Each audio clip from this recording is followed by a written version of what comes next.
듣다 보면 내공이 쌓이는 방송 2시간 철학의 돌풀입니다. 입니다. 네, 저희는 요한네스 슈베르고의 서양 철학사, 학원, 근세와 현대 읽고 있고요. 데카르트 공부하고 있습니다. 데카르트의 실체에 대해서 보고 있는데 지난 시간에 이어서 계속 해보겠습니다. 150쪽 중간이고요. 그대로 읽어보면 자, 영혼과 나란히 있으면서 영혼의 밖에 있는 유한한 실체의 다른 커다란 영역은 물체의 세계, 즉 연장하는 것의 세계다. 연장하는 것, 물체의 세계가 나와요. 영혼이 의식 안에 성립되어 있는 것처럼 물체는 연장 안에 성립되어 있다. 이 부분이 특히 연장, 이게 데카르트 철학의 특이점이라고 보는데요. 영혼이 의식 안에 성립되어 있는 것처럼 물체는 연장 안에 성립되어 있다. 이 말은 뭐 영혼 파트는 그렇다 쳐도 물체가 연장은 그 물체의 외연이잖아요. 근데 이게 데카르트의 좌표 평면 위에 놓일 수 있는 것이고, 자, 물체가 수학화되는 걸 볼 수 있는데요. 자, 읽어볼게요. 그 어떤 모양에 의해 한개 지워지고 장소에 의해 에워싸여질 수 있고 다른 모든 물체들을 배제하면서 한 공간을 가득 채우는 것, 촉각, 시각, 청각, 취각, 미각을 통해서 느껴서 알게 되는 것, 그리고 여러 가지 방법으로 자기 자신에 의해서가 아니라 다른 그 어떤 것에 의해 건드려지면 움직여질 수 있는 것 등 이 모든 것을 나는 물체라고 이해하고 있다. 이게 물체예요. 놀라운 게 이거를 저희 방송을 꾸준히 들으셨으면 아시겠지만 철학자 중에 지금까지 공부한 철학자 중에 물체를 정의한 철학자가 없었어요. 있었나? 없었죠. "이게 물체다." 하면서 그동안은 뭐 영혼이 어떻고 이성이 어떻고 신이 어떻고 이런 정의를 많이 했었죠.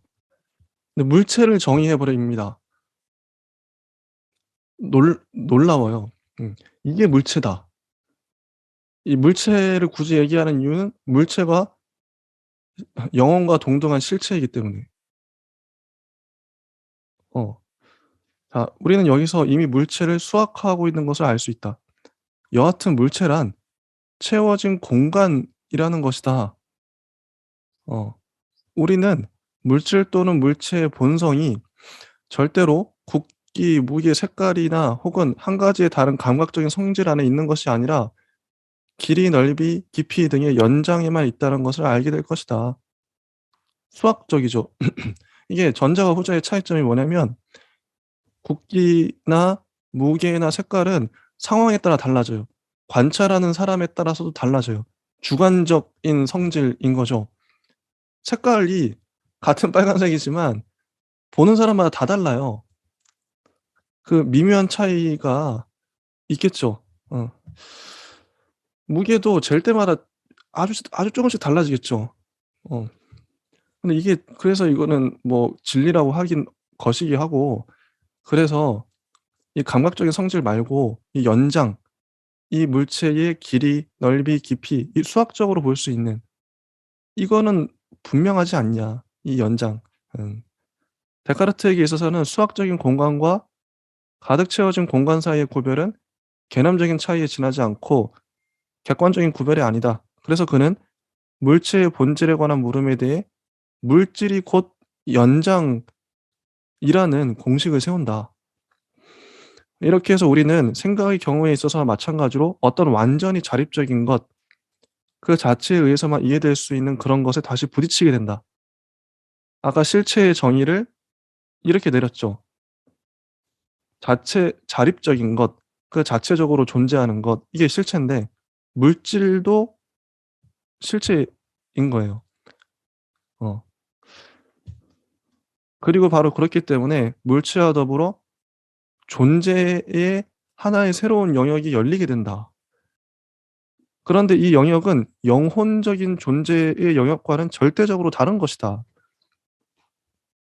또 연장에 있는 것은 우리들이 물체의 세계에서 명석하고 판명하게 지각할 수 있는 것이기도 하다. 이런 것에는 연장과 그 한계지움 때문에 생겨나는 형태와 여러 가지로 모양이 다른 것들이 서로 차지하는 위치, 그리고 또 거기서 움직임이 생겨나는 위치가 변하는 것 등이 속한다. 이 밖에도 우리는 실체, 계속과 수도 연장에 있는 것에 속한다. 계속, 수. 우리는 데카르트가 물체를 생각할 때에 수학적으로 파악할 수 있는 것만 신뢰하고 있다는 사실을 볼 수 있다. 이 수학이 하나의 특징이죠. 데카르트의 특징이기도 하고 근대 철학의 특징이라고도 볼 수 있을 것 같아요. 과학이라고도 불리는 과학적 방식인 거죠. 진리를 파악하는. 자, 로크가 감각의 제2 성질, 제2 성질이라고 하는 것, 빛, 색깔, 소리, 냄새, 맛, 따뜻함, 차가움, 여러 가지 촉각적인 질은 데카르트에게 있어서는 의심스러운 것이다. 이 제2 성질은 사람마다 다 달라요. 너무 주관적이에요. 정확하게 측정할 수가 없어요. 그래서 의심스럽죠. 이것들은 분명하지 않고 혼돈된 것들이다. 어 이 재밌는 게요. 철학은요.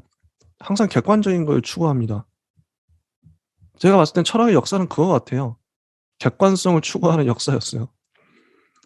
항상 많은 사람들의 동의를 얻을 수 있는 쪽으로 흘러가요. 주관적인 건 철학이 될 수가 없겠죠. 주관적이라고 말하더라도 그게 그러니까 많은 사람들한테 인정을 받아야 돼요. 그래서 주관적인 것, 객관적이지 않은 것들을 항상 배제하고 쳐내는 그런 경향성이 보일 수밖에 없는데, 자, 그 분명하지 않고 혼돈된 제 이성질을 쳐냅니다. 의심스럽기 때문에.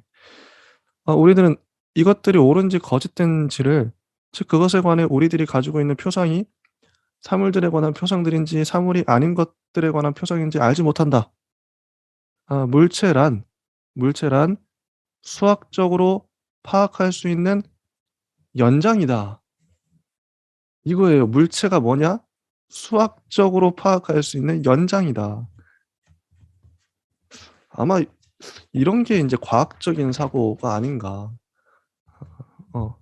152쪽을 보면 물체의 운동, 물체의 움직임은 하나의 물체가 그것과 직접적으로 접촉해 있으면서 정지하고 있는 것처럼 보이는 물체의 곁으로부터 다른 물체 곁으로 옮겨가는 것이다. 이게 물체의 운동을 이렇게 정의해요. 자, 다시 한번 읽어 볼게요. 하나의 물체가 그것과 직접적으로 접촉해 있으면서 정지하고 있는 것처럼 보이는 물체의 곁으로부터 다른 물체 곁으로 옮겨가는 게 물체의 운동이래요. 이렇게 되면 좀 어떤 문제가 발생하냐면 가상비의 원자론이 주장하는 것과 같은 빈 공간이 없어요. 오직 수학적인 경계선과 그 선이 옮겨갈 뿐이다. 옮겨갈 뿐이다. 운동은 또 활동도 아니다. 작용도 아니다. 왜냐하면 저항하는 힘이 이 저항에 맞서는 힘과 그 크기가 같기 때문이다. 이것들은 서로 상쇄한다. 그냥 오늘날 이 과학에서 말하는 그 운동하고는 약간 차이가 있는 것 같아요, 이런 걸 보면. 그러나 그 한계는 파악을 할 수가 있고 명석하며 판명하다. 우주의 공간 안에 그려져 있고 언제나 새로운 관계에 있는 것이 경계선이다. 이것이 곧 운동이다. 우리는 여기서 데카르트의 분석 기하학을 생각해 봐야만 한다. 그 수학적인 함수가 운동을 인식하는 수단이다. 아마 좌표평면을 생각하면 편할 것 같은데 데카르트가 그걸 발명했다고 하니까요. 데카르트에게 있어서는 물체의 세계 전체가 좌표의 체계 속에 짜 넣어져 있으며 좌표의 체계에서 추정될 수가 있다.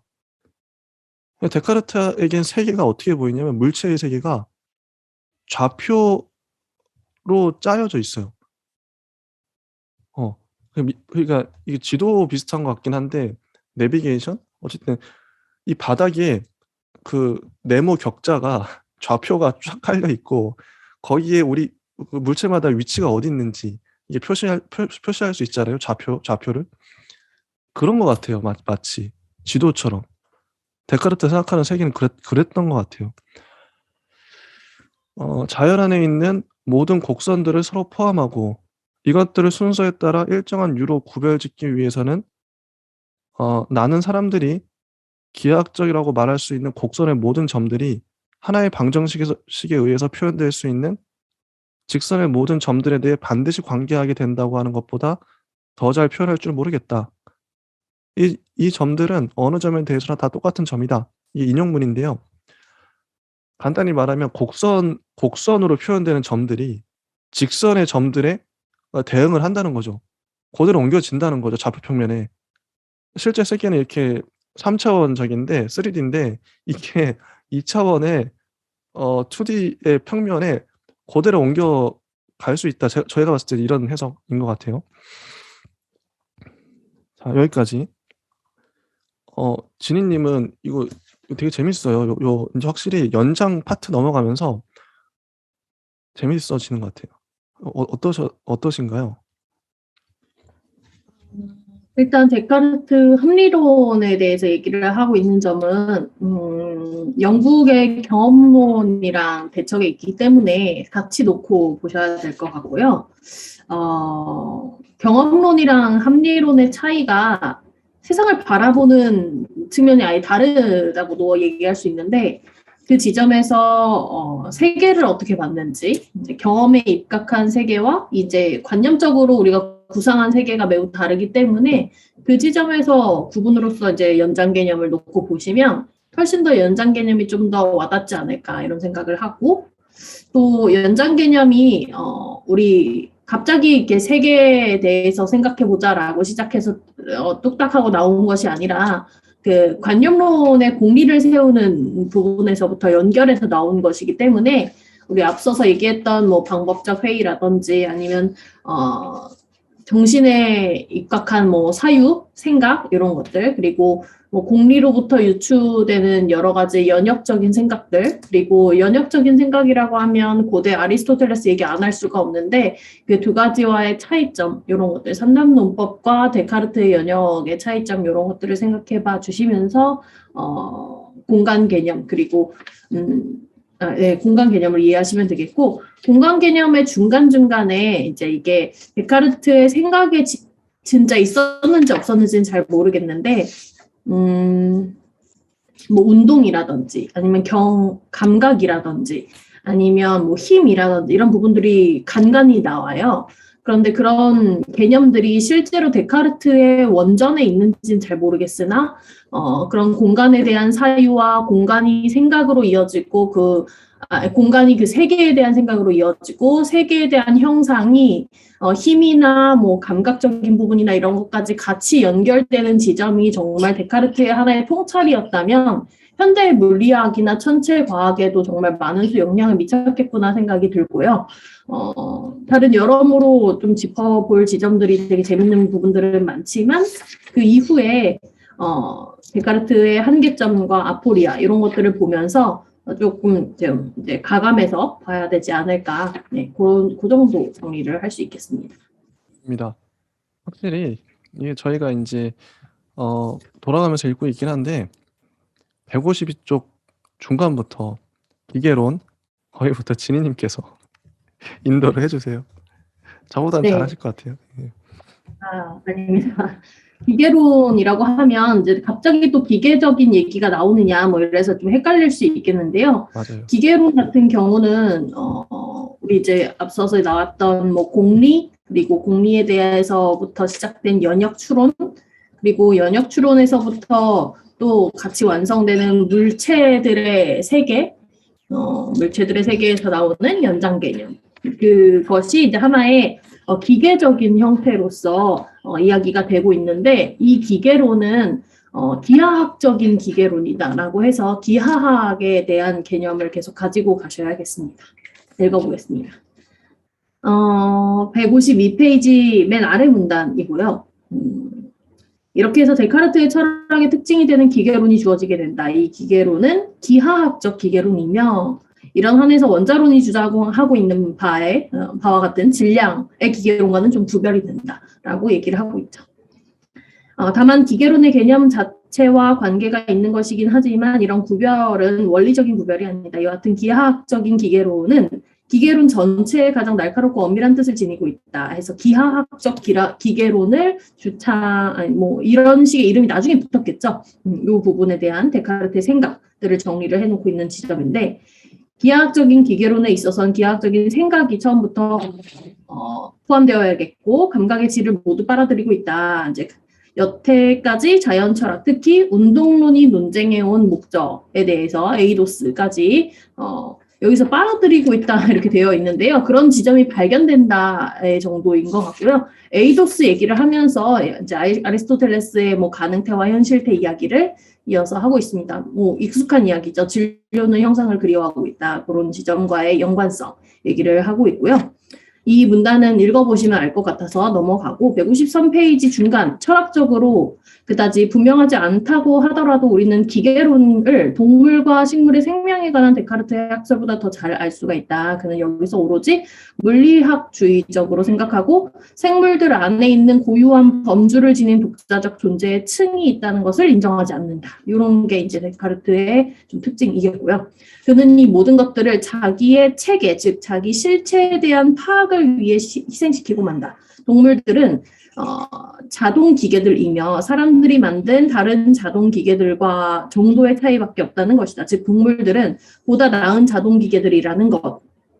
이런 설명이 된다. 이제 하느님이라는 직공이 만든 기계들이 보다 더 잘 움직이기 때문에 이런 이야기를 하고 있고 동물들은 자동 기계들이기 때문에 그들에게는 영혼이 없다. 그래서 동물과 이제 신과 인간과 동물을 구분하고 있고요. 소위 말하는 동물들의 운동은 우주에 영향을 미친 것에 지나지 않고 동물들은 아리스토텔레스가 영혼을 가진 생명의 특징이라고 한 자기 운동을 가지고 있지 못하다. 동물들이 하는 모든 움직임은 자극에 대한 단순 반작용이다. 라고 얘기를 합니다. 154페이지 관련된 이야기를 하면서 위에서 세 번째 줄 모든 것이 다 이렇다는 것이다. 물론 동물들은 연장하는 것일 뿐 의식을 가지고 있지 않다라고 하면서 우리 인간들과 인간은 의식, 코기토를 가지고 있고 사유의 생각을 하지만 동물들은 연장을 한다라는 형태로 물체에 가깝다는 뜻이죠. 감각도 가지고 있지 않고 오직 우리 인간들이 동물의 움직임을 마치 감각인 것처럼 해석하고 있을 뿐 그래서 기계론적인 사고라고 연장 개념과 더불어서 생각을 우리가 정리를 이제껏 하고 있는 것 같고요. 기계론적인 사고가 중단되는 유일한 점은 운동이 시작되는 점뿐이다. 데카르트가 운동을 얘기할 때는 신에 대한 운동에 대한 개념인 것 같아요. 그래서 이 운동 전체를 한결같이 간직하고 있는데 엄밀한 기계론자들이 감당해내기 어려웠던 이 불리한 것은 제거가 되고 그 뒤부터 세계라는 기계는 아예 세계라는 기계로 나오죠. 영혼으로부터 움직이고 있으며 하느님 없이 또는 그 자체가 하느님으로서 스스로의 힘으로 움직이게 된다라고 하면서 세계 전체에 대한 이야기로 귀결이 됩니다. 그래서 인간도 중간에 인간에게는 신앙이, 저에게는 단지 신기술이 있을 시리가 대신에 대답하네요. 이런 시리 여기서 저는 좀 생각을 했던 게 실제로 공간 개념을 연장으로 파악한 데카르트가 오늘날에 다시 부활을 한다면 사실 연장 개념이 되게 관념적으로 받아들여지는 오늘날의 공간 혹은 시리와 같은 그런 사유작용을 데카르트가 어떻게 생각했을까 이런 것도 좀 궁금하긴 했었어요. 그래서 마저 읽어보면 인간도 그 신체에 관해서 보자면 하나의 기계다. 잠시 저도 좀 할 말이 있는데 네. 여기 이제 아까 동물은 자동 기계들이다 하면서 데카르트는 이 동물들은 보지를 못하고 오직 보는 운동을 할 뿐이고 듣지를 못하고 듣는 운동을 할 뿐이라는 것이다. 이런 식으로 그러니까 동물을 기계로 보는 거죠. 근데 이런 식의 사유? 이런 철학이 근대에 좀 뭐랄까 근대에 부정적인 영향을 줬던 것 같아요. 개발을 하는데 난개발을 하게 되고 자연 뭐 그냥 쟤네들은 그냥 동물 뭐 기계야. 이런 식의 사유가 무의식적으로 다 퍼져 있어서 실제 우리나라 그랬잖아요. 최근까지 다 파헤치고 뭐 동물 다 죽어가도 뭐 아무렇지도 않고 근데 최근에 와서야 뭐 환경 보호니 뭐 이런 식으로 구호가 많이 나오는데 이제야 깨달은 거죠. 자연이 얼마나 소중한지. 데카르트가 이런 식의 사유를 해버렸기 때문에 동물은 기계야.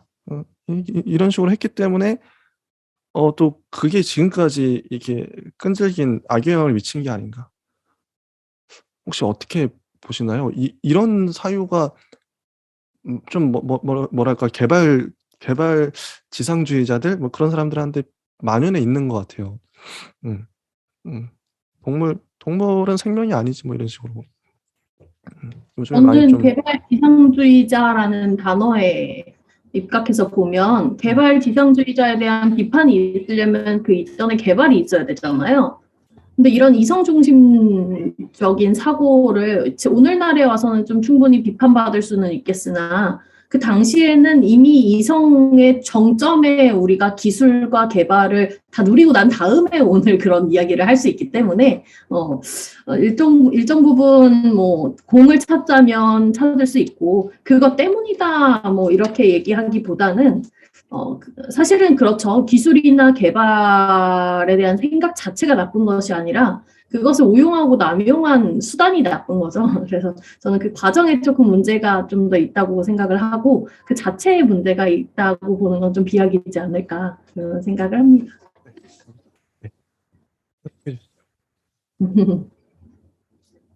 근데 물론 이런 게 좀 더 복잡한 생각, 좀 다층적인 생각으로서 처음부터 애초에 그렇게 전개가 될 수 있었다면 너무 좋았겠지만 뭐든지 다 약간 정층적인 어떤 생각의 전개가 이어지다 보니 뭐 이것 역시도 하나의 혁명적인 요인이었는데 더 바라면 좀 그렇겠죠.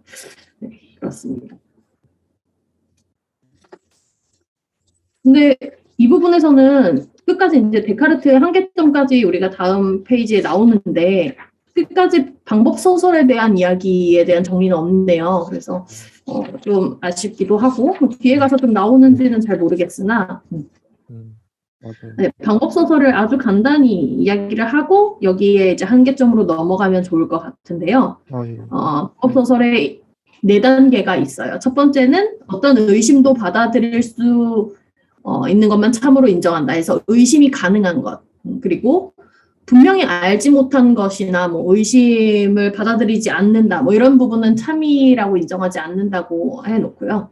두 번째는 여러 문제들을 가능한 한 아주 작은 단위로 쪼개는 것부터 시작을 했고, 그래서 세 번째는 단순하고 쉬운 것에서부터 시작해서 복잡한 것으로 나아가는 사유. 이렇게 3단계 있고요. 맨 마지막 단계가 그 1, 2, 3단계를 계속 거치면서 아무것도 빠짐없는 완벽한 열거를 바랬대요. 그래서 쭉 다 나열해 놓는 거죠. 그것이 바로 이제 세계의 물체 뭐 등등에 대한 여러 가지 것들의 전체 모습을 그려가는 그런 부분일 텐데 사실은 이 방법 소설의 1, 2, 3, 4단계가 우리가 처음에 시작한 나로부터 시작한 의심에서부터 그 다음에 공리를 하나 세우고 공리에서부터 시작한 연역 추론을 시작하고 그 연역 추론이 가능한 물체와 세계에 대한 전체 틀까지 다 설명해주고 있는 하나의 되게 말 그대로 방법 소설인데요.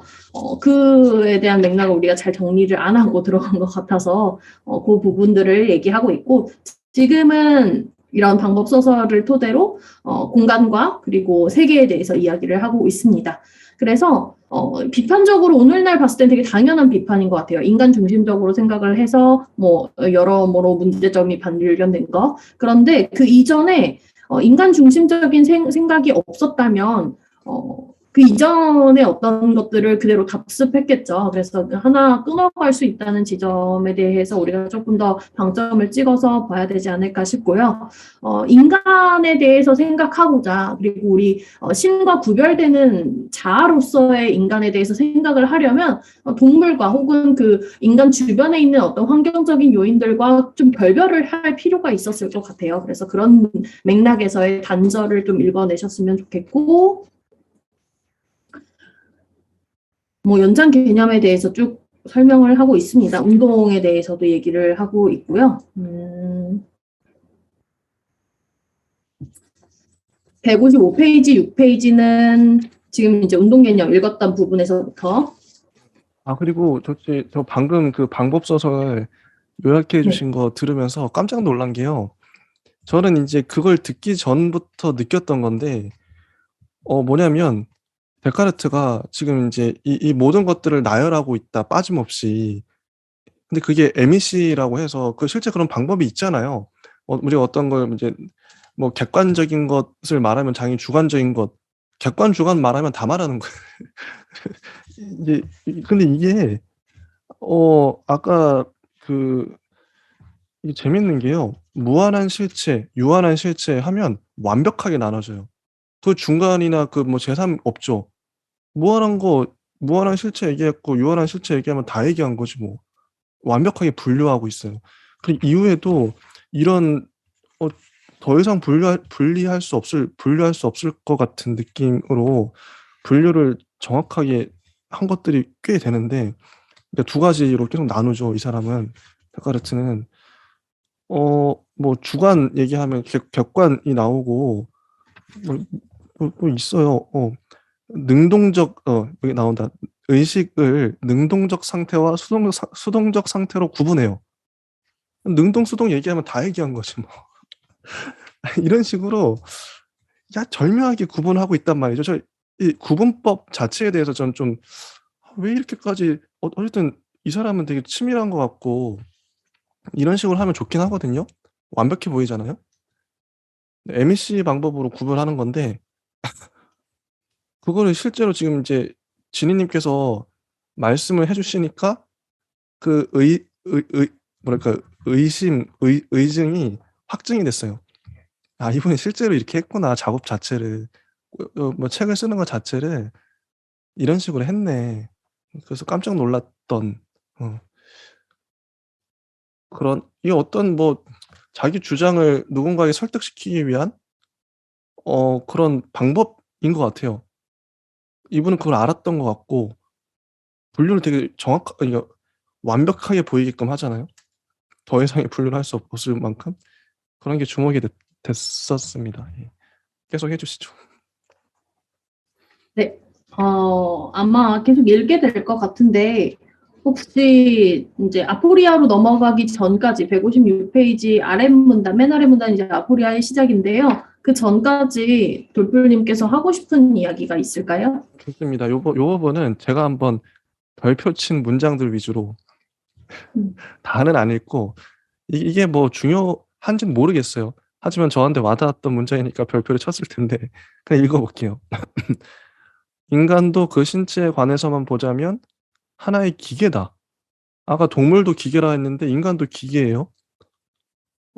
신체를 살려주는 것, 고대인의 자기 운동은 영혼이 아니다. 영혼이 아니에요. 신체를 살려주는 게 영혼이 아니에요. 전체적인 삶의 움직임이 우주의 움직임의 한 부분이며 따라서 밖으로부터 온다. 살아있는 신체는 태엽에 감겨져 있는 시계와 같다는 것이다. 그래서 몸이 움직이게 된다. 죽음은 언제나 하나의 중요한 기관이 파괴됨으로써 오는 것이지 영혼이 몸을 떠나기 때문에 오는 것이 아니다. 이게 혁명이거든. 이게 그 전에 고대인들은 죽음을 이렇게 안 봤죠. 근데 지금 이 죽음에 대한 서술, 이 정의를 보면 되게 현대적이에요. 죽음은 뭐 심장이 고장 났거나 뇌 기능이 정지됐거나 하여튼 그게 죽는 거잖아요. 의학적으로. 여기도 보면 문장 그대로 죽음은 언제나 하나의 중요한 기관이 신체 기관이겠죠. 파괴됨으로써 오는 것이지 지금 우리한테는 너무 당연한 문장이에요. 하지만 당대인들한테는 충격이었을 수 있겠다. 영혼이 몸을 떠나기 때문에 죽는 게 아니라는 거죠. 얼마나 재밌어요. 그리고 주목했던 게 이 생명의 힘은 신체의 서로 다른 여러 부분들에서 서로 다르게 피와 피의 따뜻함에 의해 만들어지고 심장으로부터 뇌를 거쳐 여러 가지 근육들로 보내진다. 되게 의학적이에요. 과학적이고 현대인들도 납득할 수 있을 정도의 서술인 거죠. 데카르트는 진짜 이런 게 또 공헌이지 않았을까. 지금 우리가 읽어도 거의 이물감이 없을 정도로 이런 식의 서술을 했다는 거죠. 드디어 현대적인 근대적인 사유가 등장을 했구나. 그 이전에는 되게 신화적이었어요. 좀 이거 아닌 것 같은데 좀 그런 좀 뭉뚱그린 얘가 많았었고. 자, 신체 운동 하나하나는 심장의 열에 의해 불러일으켜지고 시계가 태엽의 힘과 톱니바퀴의 모양에 따라 움직이는 것처럼 저절로 뇌와 신경과 근육 안에서도 행해지게 된다. 이 정념론에 나오는 문장 이었고, 자, 생명의 힘이 방금 이런 움직임을 하게 했다가 얼마 안 있어 다른 움직임을 하게 하는 것에는 3가지 원인이 있대요. 외적인 원인, 내적인 원인, 영혼 자체. 외적인 원인은 그러니까 외부에 있는 대상들이 감각기관을 자극해요. 예를 들어 시각을 그러니까 보이는 것들이 물체가 눈에 들어오죠. 시각을 때리죠. 그리고 귀에 청각적인 것들이 청각을 때리죠. 그러면 뇌에 작용을 한대요. 이건 지금 진짜 과학적이에요. 그래서 뇌가 인식을 한다, 작용을 한다 이런 거잖아요.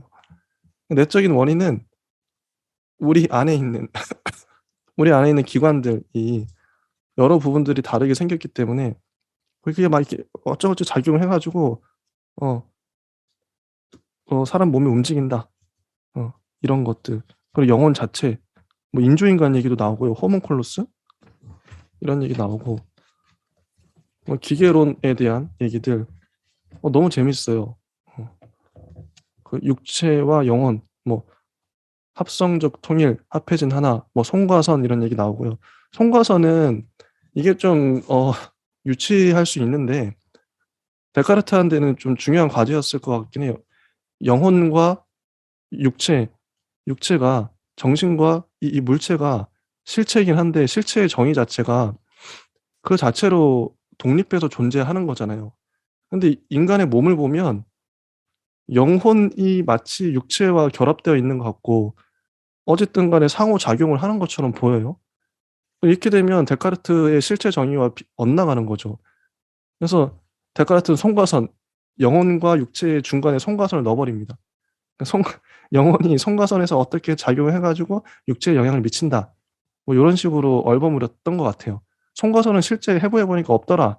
이런 게 나중에 밝혀지고 송과선을 근데 데카르트는 어떻게 뭐 이걸 자기가 그냥 공상으로 주장을 했는지 모르겠는데 뭐 뇌의 한 곳에 송과선이 있다 이런 식으로 주장을 해요. 좀 뜬구름 잡는 얘기죠. 자기의 철학적인 그런 정합성을 위해서 송과선을 만들어냈다고 밖에 할 수 없을 것 같은데 아무튼 이런 부분들 재밌었습니다. 네. 해주시죠. 저도 송과선 얘기부터 하려고 했었는데요. 송과선은 말 그대로 데카르트의 한계 뒤에 나오면 한계점으로 지적되는 부분에서 데카르트가 아포리즘을 좀 극복하고자 제시를 했던 부분이기도 하고요. 송과선이라는 예시를 통해서 뒤에 기회 원인론이 설명이 됩니다. 그리고 또 결론부터 말씀을 드리자면 거기서부터 스피노자가 또 나오게 되고요. 라이프니츠가 또 연결이 돼서 나오기도 하죠. 그래서 그런 것만 가지고 봐도 우리가 코기토라는 것의 의의는 생각보다 되게 크다라고 얘기할 수 있겠고, 그것에 대한 뭐 이후 파생된 여러 가지 뭐 현대 사회의 문제점들로 같이 판단을 할 수는 없을 것 같고, 그런 맥락에서의 송과선 예시는 모든 책에서 나오더라고요. 송과선 예시는. 그래서 좀 알아두면 좋겠고요. 아프리아는 우리가 지금 하고 있는 얘기이죠. 송가선이 등장하게 된 배경이기도 한데요.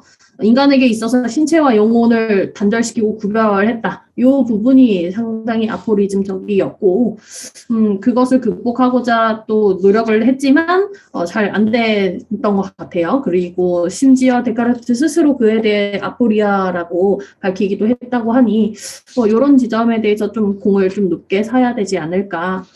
이 정도로 저는 정리를 했고요. 제가 주목하고 싶었던 부분은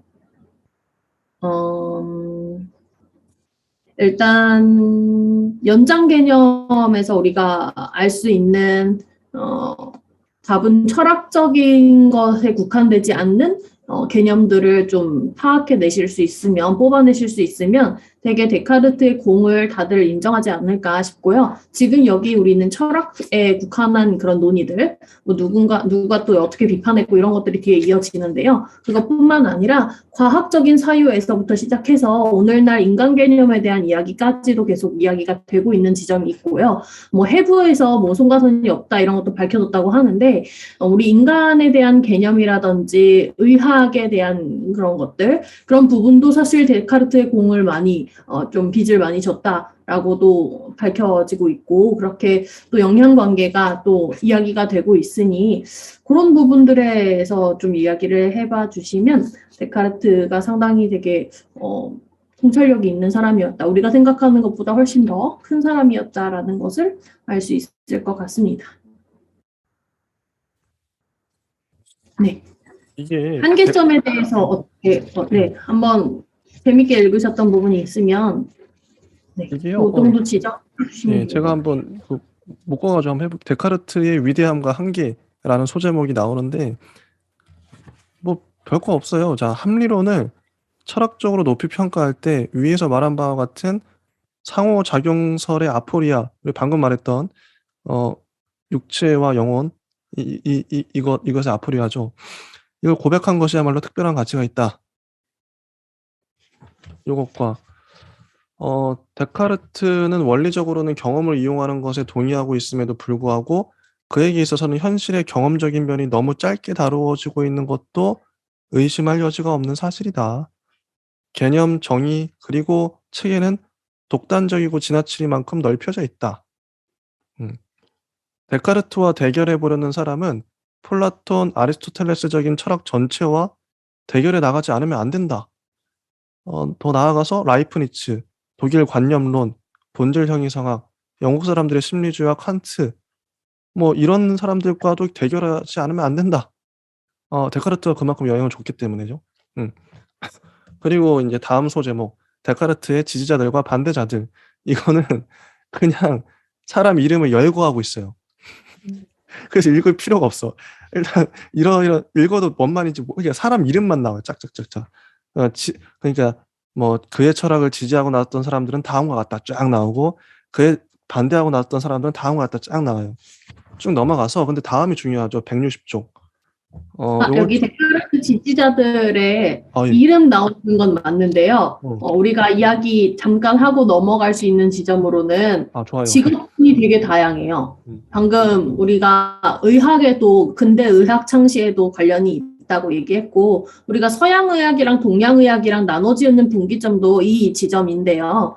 서양의학 같은 경우는 방금 우리 데카르트의 생각처럼 신체와 정신을 따로 떼어서 구분을 하고 기계적인 요인으로서 파악해서 해부학 이런 것들이 이제 발달을 했고요. 동양에서는 그 두 가지가 심신 이론론, 이원론 이 두 가지 아시죠? 그래서 이론론적인 생각으로서 기의 흐름이다 뭐 이런 방식의 의학이 발달하게 되는데 그런 지점들을 발견하실 수 있고 또 이제 쭉 보시면 막 물리학자도 있고요. 물리학자와 같이 뭐 종교학자, 뭐 신학자 이런 등등도 언급이 되니까 그런 분야에서는 데카르트가 어떤 지점에 대해서 많은 좀 의미가 있었겠구나 이런 지점들을 추론하셔도 충분히 합당할 것 같습니다. 그래서 네, 그래서 이름도 이름이지만 뭐 직업군이나 어떤 다른 분야에 어떻게 파생이 됐는지를 보시는데 조금 도움이 되실 것 같아요.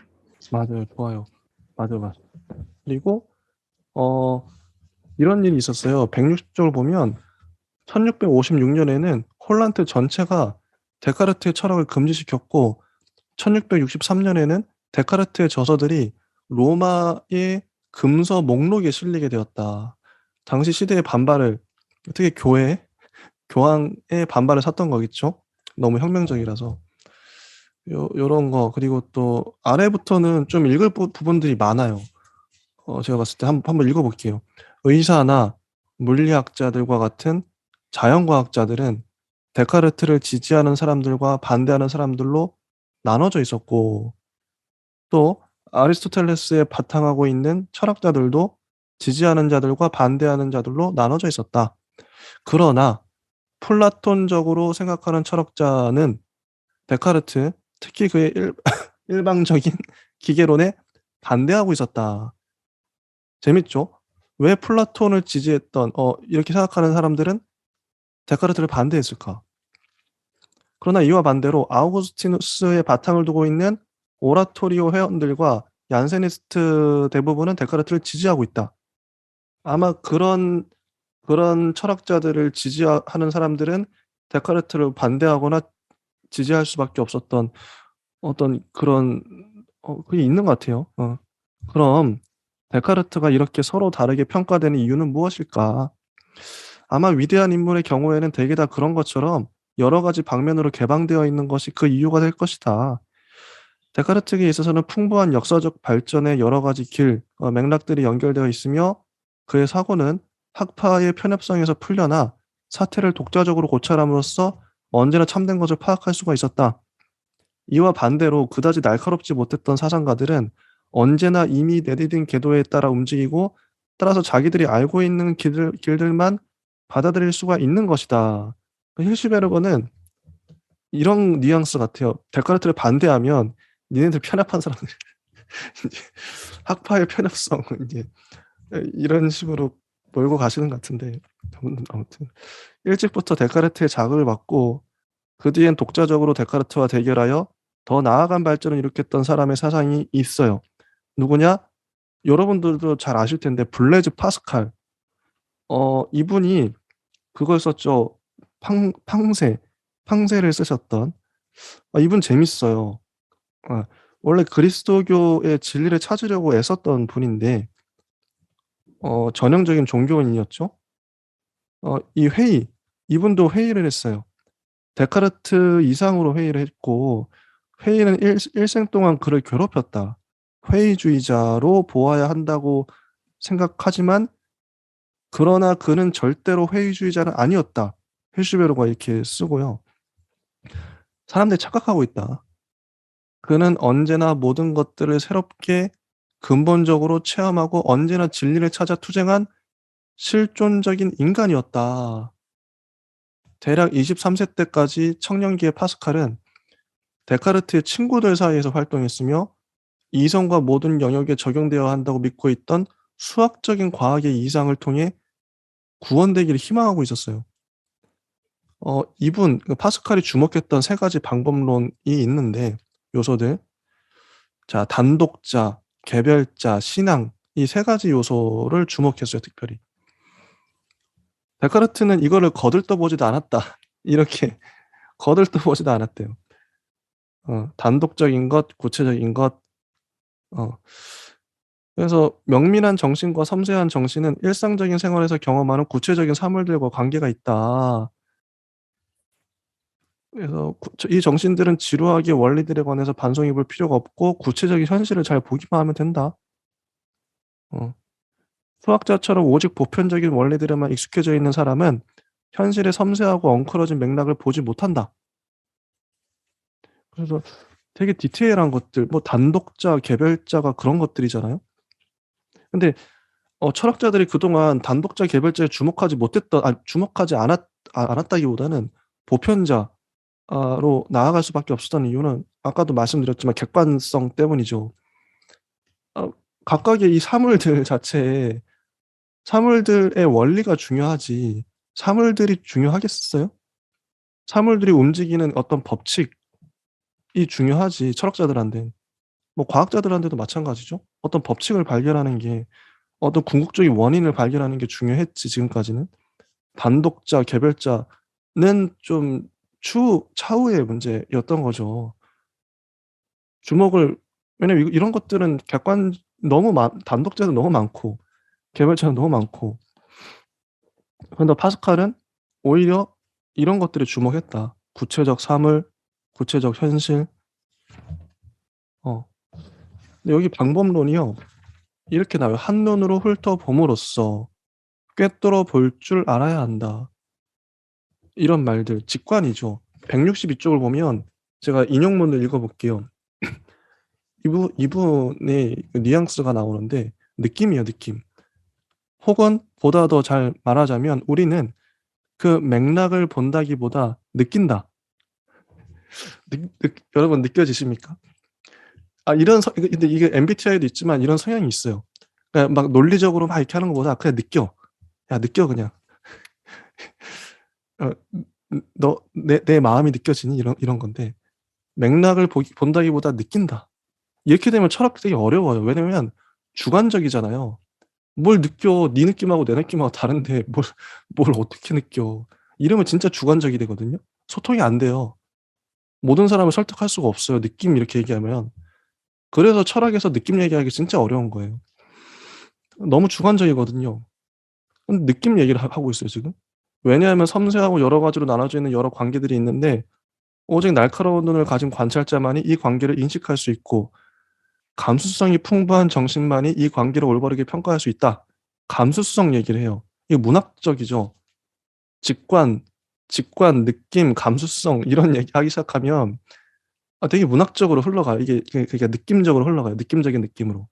이렇게 되면 철학하고 좀 힘들어요, 철학하기가.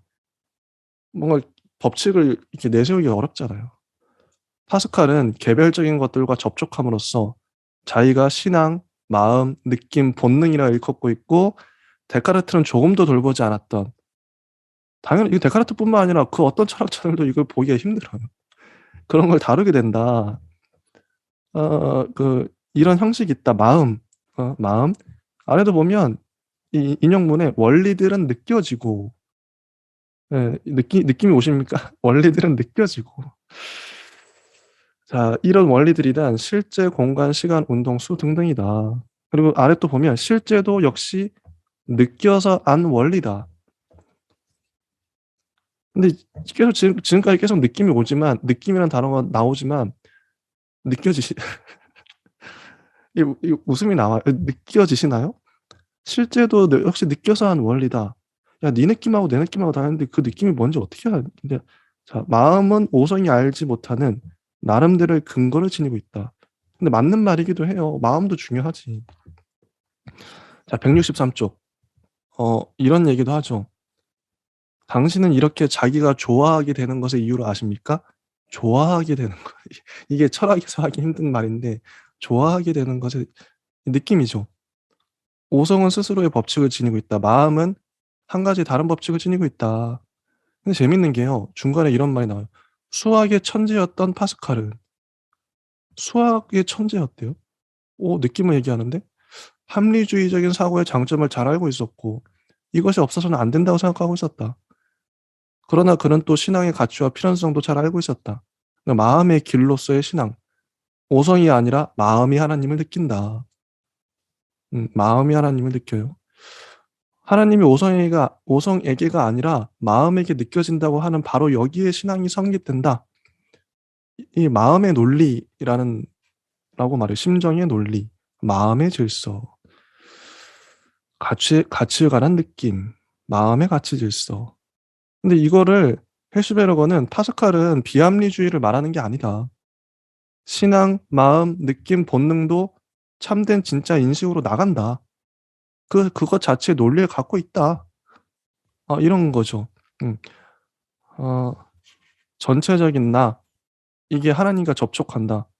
느낀다. 느끼는 정신, 실존적 인식, 이런 식으로 얘기하고요. 개별자, 그러니까 개별자에 부딪힌다. 164쪽 중간에 보면 실존적인 인간은 언제나 홀로 결단을 내린다. 홀로 있으라. 뭐 이런 것들. 165쪽을 맨 끝에 보면 데카르트를 이해하고 그의 철학을 연구하는 데 있어서 매우 중요한 데카르트주의와 아우구스티누스주의의 결합, 명석판명한 관념과 마음의 길 및 신앙의 길과의 결합, 합리주의와 신비주의의 결합 등은 파스칼과 그를 에워싸고 있던 사람들한테서도 거듭해서 볼 수 있었지만 우리는 기의 원인론에서 다시 한번 이것들을 보게 될 것이다. 이렇게 끝나거든요. 데카르트가. 자, 이제 근데 혹시 좀 궁금한 게 파스칼 항세를 왠지 지니님은 보셨을 것 같기도 하고 그리고 이 파스칼에 대해서 어떻게 생각하시는지 궁금합니다. 파스칼 평세는 필독 도서로 읽었었고요. 원래 아마 두꺼운 원전으로 보지는 않았을 거예요. 청소년에게 뭐 이렇게 나오는 학습 도서로 봤을 것 같은데, 파스칼에 대해서는 잘 기억이 안 나요. 근데 이제 평세에 대해서는 읽었던 기억만 조금 나고요. 여기에서 보면서 좀 들었던 생각은 그것과는 좀 다른데, 파스칼이나 아우구스티누스 같은 경우, 이 안에서 이제 뭐 불안 얘기를 한다거나 아니면 뭐 개인주의나 뭐 혼자 있음에 대한 뭐 실존에 대한 이야기 뭐 이런 것들이 두루두루 나오면서 데카르트의 대척에 있는 것처럼 이야기가 되어지는데요.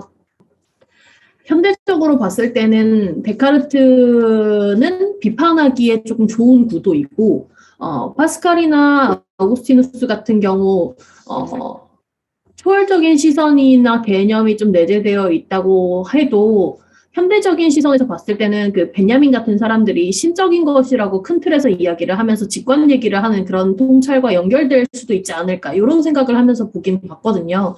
그런데 궁극적으로 진짜 그런 연관성이 있는지는 조금 더 읽어봐야 될 것 같고 네, 그렇습니다. 그래서 존재 자체에 대한 생각이나 뭐 이런 것들 읽어주신 것처럼 파스칼이 그렇게 합리적이지 못한 사람도 아님에도 불구하고 이런 얘기를 했다는 데에서는 근거가 있을 것 같아서 이런 식의 독해도 가능하겠구나라는 지점을 얘기를 해보고 싶었긴 했는데 사실 근거가 미약해서 지금 여기에서 본격적으로 하기보다는 우리 현대 철학에서 만약에 뒤에 읽으면서 한 번 더 언급이 나오거나 그에 대한 연구에 대한 사항들이 좀 언급이 되면 우리의 그때 그 느낌이 맞았구나라고 이야기를 다시 돌아와서 하는 것이 더 적절하겠다 싶었습니다.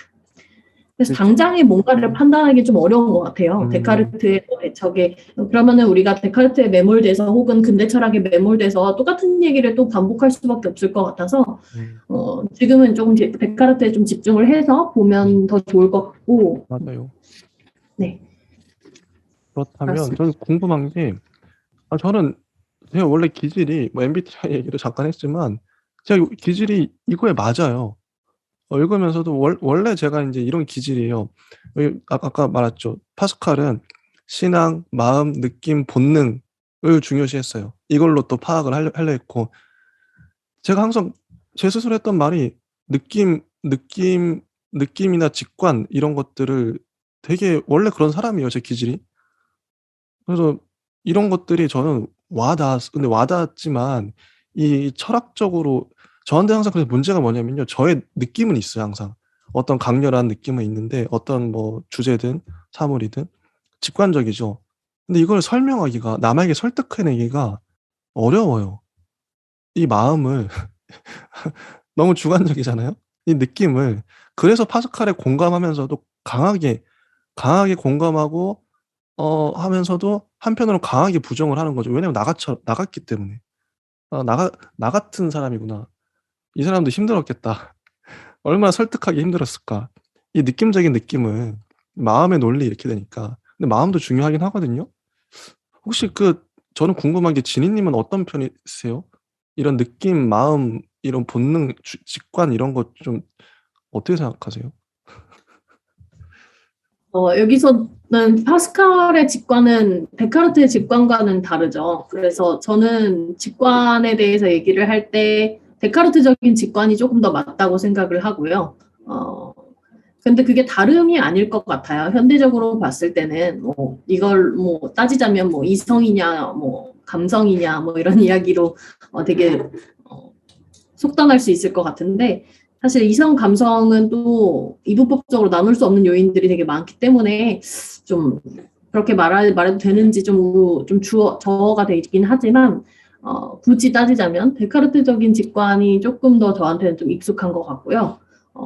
그렇게 얘기를 하는 편이 좀 편한 것 같아요. 기질의 문제이기도 하고 자기가 평소에 어떻게 생각을 어떻게 전개하는지, 원래 MBTI도 그런 거잖아요. 그 자기가 원래 쭉 그렇게 살아왔기 때문에 그런 식의 성향이 나오는 거죠. I든 E든 그냥 태어났을 때부터 그게 그 길이 익숙한 거죠. 근데 저는 재밌는 게 원래 이런 직관, 마음, 느낌, 논리적인 걸 잘 못했던 사람인데 철학은 어쩔 수 없이 공부하다 보면 객관적으로 될 수밖에 없고 누군가에게 이제 설득을 해내야 되고 설명을 해내야 되니까 그래서 저한테는 좋아요. 저의 제가 못했던, 제가 부족했던 지점들을 잘 보완해 주고 있어서 너무 좋아요. 아무튼 일단은 데카르트가 끝났는데 정리를 해보죠. 네. 총정리하고 이제 데카르트를 넘어가야 되는데 지니님은 데카르트를 어떻게 정리하셨나요? 데카르트는 일단 합리 철학의 창시자다라고 해서 되게 중요한 사람이라고 생각을 해왔는데, 그냥 비단 철학사의 시발점이 되는 것뿐만 아니라 영국의 경험론과 꼭 같이 봐야 된다. 우리 책에서는 영국의 경험론이 되게 끝에 나와요. 라이프니츠 후에. 근데 그게 이제 동시성으로 같이 봐야 되는 지점이 있어서 데카르트도 서로 막 비판하고 그러거든요. 그런 지점을 좀 같이 보면 더 좋겠다라는 생각을 계속 했고, 또 합리론 혹은 이 철학의 창시자임과 동시에 그 철학 사조를 시작하는 그 초반 시점에 있기 때문에 되게 뭔가 좀 지금 관점에서 보면 좀 약간 무리가 따르는 그런 거대한 틀을 만들어놨죠. 그래서 그 틀을 잊지 않으려고 계속 봐왔던 것 같아요. 예를 들어서 직관을 강조한다든지, 공리를 차용한다든지 그런 부분들. 이제 그 이전에도 아리스토텔레스가 나름의 체계랍시고 얘기를 하긴 했는데 아리스토텔레스의 3단 논법과는 좀 달라요. 왜냐하면 3단 논법은 전제가 두 가지가 있고 그 두 가지 전제 하에 결론이 도출되는 방식이지만 합리론 철학, 즉 데카르트 철학은 같은 연역 수론으로 분류가 될 수는 있어도 일종의 그 확실한 공리 자체를 세우고 들어가기 때문에 그것을 전제다 대전제다라는 부분이 필요가 없고 그냥 확실한 거예요. 거기서부터 출발을 하기 때문에 그 부분이 되게 제일 큰 지점으로 계속 생각하면서 비교하면서 봤던 것 같습니다.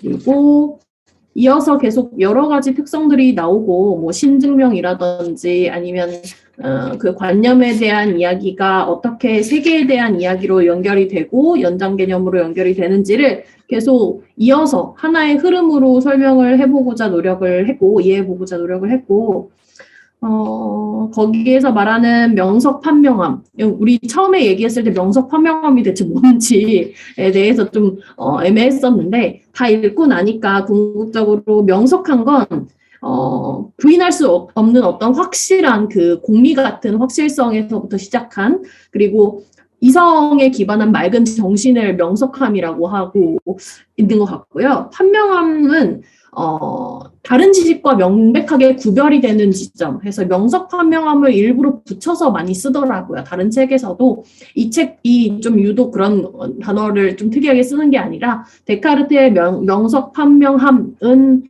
아예 고유명사처럼 쓰이는 것으로 알아주셨으면 좋겠고, 네, 방법 서설을 통해서 뭐 다른 인간 능력을 긍정하는 뭐 세계에 대한 어떤 구도, 그리고 수학과 기하학을 사용한 뭐 기계적인 어떤 생각들, 네, 그런 것들을 하나로 생각을 해봐 주셨으면 좋겠다, 이런 내용들을 전달하고 싶었습니다. 근데 우리 데카르트 이후에 수학적 사고가 많이 바뀌었죠, 또 그 지평이. 그래서 데카르트 이후에 다른 철학자들, 합리론자들은 또 어떻게 생각이 좀 바뀌었을까, 이런 것도 좀 궁금해지는 부분이었습니다.